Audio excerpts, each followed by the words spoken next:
Bonsoir et bienvenue dans le journal de la rédaction. Voici les titres de cette édition. Armés de tubes de colle et d'affiches, ils opèrent de nuit pour éviter que la concurrence ne recouvre trop vite leurs panneaux. Romain Péric a suivi des colleurs d'affiches du FN à Marseille. Des lunettes 3D dans un bloc opératoire, c'est le même principe qu'au cinéma et il débarque à Marseille. Zoom sur cette technologie en perspective dans ce journal. Nous parlerons de l'OM avec un tournant pour les Olympiens dimanche soir face à Saint-Etienne. Objectif, ne pas chuter au pied du podium de Ligue 1. Et puis à la fin de cette édition, notre invité est le candidat sans étiquette à la mairie de Marignane, le maire sortant, Éric Ledissès. Et on commence par ouvrir une page municipale.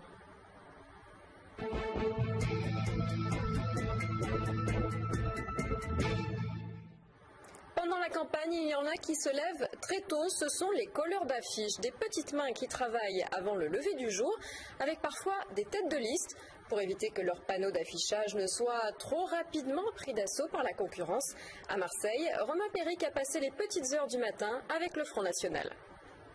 3 heures du matin, au pied de la cité Bellevue, aux portes des quartiers nord, prise d'assaut des panneaux de libre expression, le Front National s'affiche et il faut faire vite. C'est pour ça aussi qu'on colle si tôt le matin.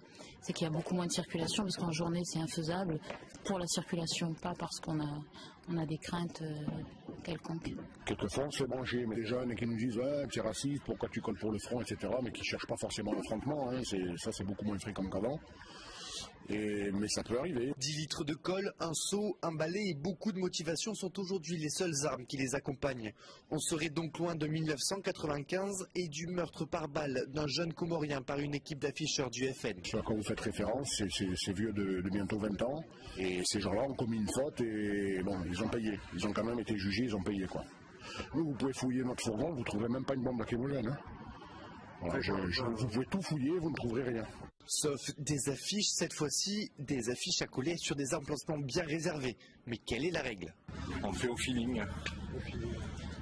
C'est tout, mais après non, il n'y a pas d'accord principal, puisque de toute façon, personne ne veut faire d'accord avec le front. Donc, nous après, on veut bien en faire. Oh, sympa, si on veut. Aujourd'hui, demain, on prendra peut-être tout. Et attention à l'affichage sauvage qui est verbalisable, 750 € d'amende par poster. Et même si les militants dénoncent leur adversaire d'avoir ce genre de pratique. Ça arrive chez vous aussi alors? Ah oui, non, mais c'est vraiment, regardez, il y en a deux, hein, vous en avez vu beaucoup sincèrement sauvage.